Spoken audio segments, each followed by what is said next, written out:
soulignant les suprêmes recommandations de notre vénéré fondateur. Mon bien-aimé cher Père, depuis hier au soir, notre bien-aimé Père s'est tellement affaibli que nous avons cru que le moment était venu de réunir tous les religieux autour de son lit pour lui demander une dernière bénédiction. Au milieu de sa faiblesse et dans les instants qu'il y a laissé la frustration qu'il a gardée, il n'a pas cessé de montrer une lucidité d'esprit et une sérénité d'âme admirable. Sa patience, sa résignation tous égale se manifeste sans cesse par des paroles qui montrent qu'il est bien avec le bon Dieu et qu'il est tout à lui. Que voudriez-vous, mon Père? Je ne veux que la volonté de Dieu. Auriez-vous, mon Père, à exprimer quelques désirs? Je ne désire que le ciel.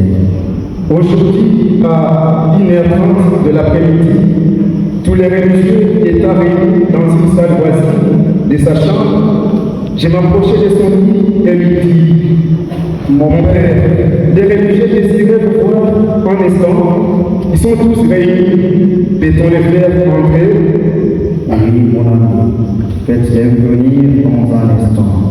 Les religieux se rangèrent tous autour de son lit. Lui, tandis qu'il entrait, souriait avec bonté et faisant effort pour tenir ses yeux ouverts, les regardait avec tendresse.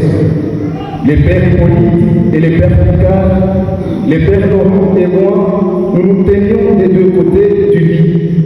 Venaient ensuite les prophètes et les novices, parents d'ancienneté, remplissant sa cellule.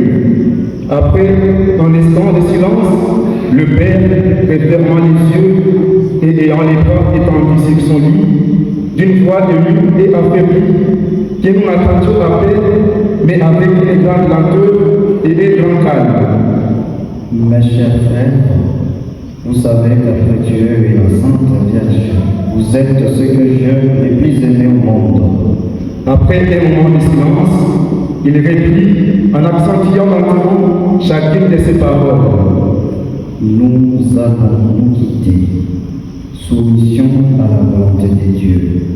Il est le maître. L'émotion nous dominait tous. Nous avions peine à la contenir. Il semblait s'en apercevoir, rouvrit les yeux, nous regarda un instant, puis les refermant, reprit avec le même calme. Il y a beaucoup de bons religieux qui ne sont pas ici. Mon cœur les attend. Les pères s'étendus de nouveau. Le père Laurent pensa qu'il était temps de lui demander sa bénédiction. Le père Picard surmonta autant que possible son émotion, lui dit alors d'une voix pleine de larmes: Mon père, nous vous demandons bien pardon de toutes les peines que nous vous avons faites. Le père répondit aussitôt: C'est moi qui devrais me mettre à genoux et vous demander à tous pardon.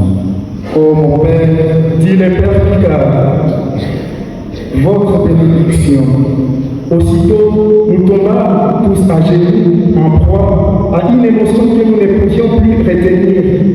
Et le père, levant aussitôt son bras et les tenant élevés comme pour une bénédiction solennelle, avec un grand effort et pendant plusieurs instants, comme s'il voulait bénir une grande foule, nous accorda sa suprême bénédiction. Le père Picard dit aussitôt: Une bénédiction aussi, mon père, pour toutes les maisons. Et sa voix éclata en sanglots. Oh oui, répondit le père, je suis avec elle. Et son bras était retombé sur les lits, comme sous les poids d'une grande fatigue, après un grand effort. Vous ne nous oublierez pas, mon père, reprit le père Picard. Vous serez avec nous. Je veux partir, mais mon cœur sera avec vous. Vous nous protégerez autant que je serai capable. Avec une étreinte pleine d'émotion, chacun s'approcha en pleurant et se mettant à genoux, lui baisa la main, profondément ému, lui-même il dit: Soyez des bons religieux. Rien ne peut prendre des dons pleins de bonté et de gravité tout ensemble avec lequel les pères a parlé dans ces quelques instants que nous n'oublierons jamais. C'était une scène déchirante au milieu de laquelle lui seul semblait dominer l'émotion qui nous accablait tous. Il fallut nous retirer pour pleurer un peu plus à l'aise. Nous devions aussi éviter de prolonger sa fatigue avec l'émotion qu'il avait gagnée, visiblement, malgré ses efforts pour la surmonter. Le père Picard envoya les religieux à la chapelle. Quelques instants après, une dépêche arrivée de Rome. C'était la réponse à celle qu'avait envoyée le père Picard hier et qui était ainsi conçue. À Monseigneur Jérôme, notre fondateur et supérieur général, le père Danson Lemour. Je vous prie de le mettre au pied de sa sainteté et de demander pour lui la bénédiction. La réponse disait: sa sainteté accorde la bénédiction implorée. Le père Picard, le père Hippolyte, le père Laurent et moi allons aussitôt retrouver le père. Mon père, lui dit le père Picard, le pape vous envoie sa bénédiction. Le père ouvrit les yeux, regarda la dépêche qui était entre les mains du père Picard et dit: tous nos religieux sont-ils à la chapelle? Oui, mon père. Et le père pensa aussitôt aux autres encore plus calmés, comme il le fit toujours, reprit avec préoccupation: Vous l'en avez vu?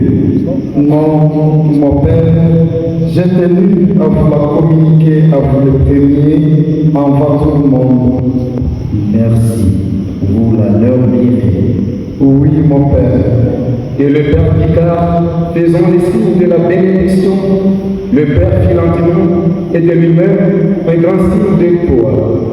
C'est au sortir de cette scène si douloureuse et si consolante, tout ensemble, que je vous écris, pendant que les religieux prient à la chapelle, soumission à la volonté de Dieu.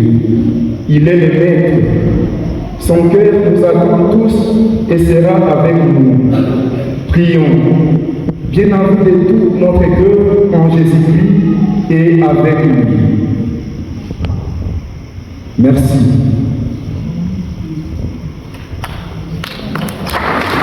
À l'occasion de la célébration du 145e anniversaire de naissance au ciel de notre fondateur, le vénérable père Emmanuel Danson. Après Dieu et la Sainte Vierge, vous êtes ceux que j'ai le plus aimé au monde. Soyez de bons religieux. Église virtuelle, page 1461. Chers sœurs, chers frères, en ces jours où nous faisons mémoire de la mort du Père Danson, nous nous rappelons son ultime combat vécu dans une grande paix intérieure. Usé par l'âge et la maladie, il a accueilli la souffrance sans plainte, avec une totale soumission à la volonté de Dieu. Jusqu'au bout, il a gardé un cœur tourné vers ce qu'il aimait, ces religieux et religieuses qui le rencontraient pour leur adresser ces dernières paroles d'amour, de foi et de fidélité. Il leur répétait que, après Dieu et la Sainte Vierge, ils étaient ceux qui avaient le plus aimé au monde. Son agonie silencieuse et brillante s'est achevée au son de la jeunesse le 21 novembre 1880, comme une offrande déposée entre les mains de Dieu. Sa mort n'a pas été un simple départ, mais un témoignage. Celui d'un homme donné dans cette rivière qui a combattu les beaux combats jusqu'au dernier souffle. La foule immense venue à ces funérailles prouve combien sa vie a touché, éclairé, soutenu et inspiré. Confère les nouvelles internationales numéro 276, Saint-Pierre, Paris, notre ancienne supérieure générale.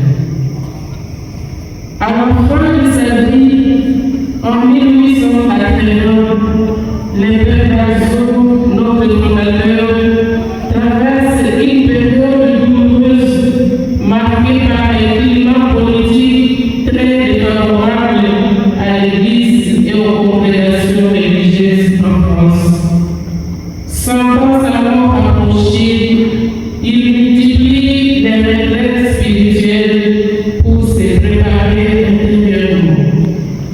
Ce qui l'entoure vraiment en lui une grande profondeur spirituelle, une âme entièrement tournée vers Dieu, détachée du regard des hommes.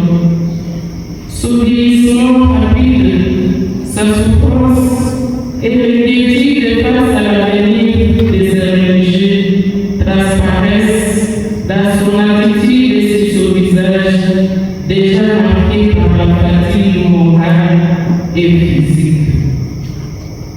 Affaibli, il continue pourtant de guider sa communauté jusqu'à ce que sa santé décline irréversiblement. Le 11 octobre, après avoir célébré la messe, il doit s'arrêter pour ne plus se relever. Sa fin de vie rappelle celle de Saint Augustin face à l'effondrement du monde romain. Le Père d'Action éprouve la même impuissance devant une société qui s'est reconstruite en voulant s'éloigner de l'Église. Vieillard combatif mais épuisé, il affronte cette période avec foi, courage et un profond sens de responsabilité envers les siens. Chère famille religieuse, héritière du Père d'Action, chers laïcs, amis et collaborateurs, en faisant mémoire de notre fondateur, que son témoignage continue d'être pour nous un souffle vivant. Dans les épreuves comme dans les espérances, il nous rappelle que rien n'est plus urgent que de chercher d'abord le règne de Dieu avec courage, droiture et confiance. Il a porté l'Église à des temps difficiles à notre tour, portant-la aujourd'hui avec la même ardeur missionnaire, la même audace et la même fidélité. Aujourd'hui, à célébrant son 145e anniversaire de naissance sociale, nous ne regardons pas seulement en arrière, nous reconnaissons l'héritage vivant qu'il nous laisse. Malgré la fragilité humaine, il a transmis une force et une vision pour le règne de Dieu. Puissions-nous poursuivre avec confiance ce qu'il a commencé, porté par la même foi, le même courage, la même espérance. Que ce souvenir continue d'éclairer notre mission et de nourrir notre marche avec Dieu. Que son esprit humble et passionné nous inspire à demeurer des femmes et des hommes debout, serviteurs de la vérité, artisans de paix et témoins de Christ au cœur du monde. Que la flamme qu'il a déposée à nous ne cesse de grandir afin que Dieu soit davantage connu, aimé et glorifié. Sœur Danielle, qui a écrit mon si béni pour les sœurs et sœurs de l'Assomption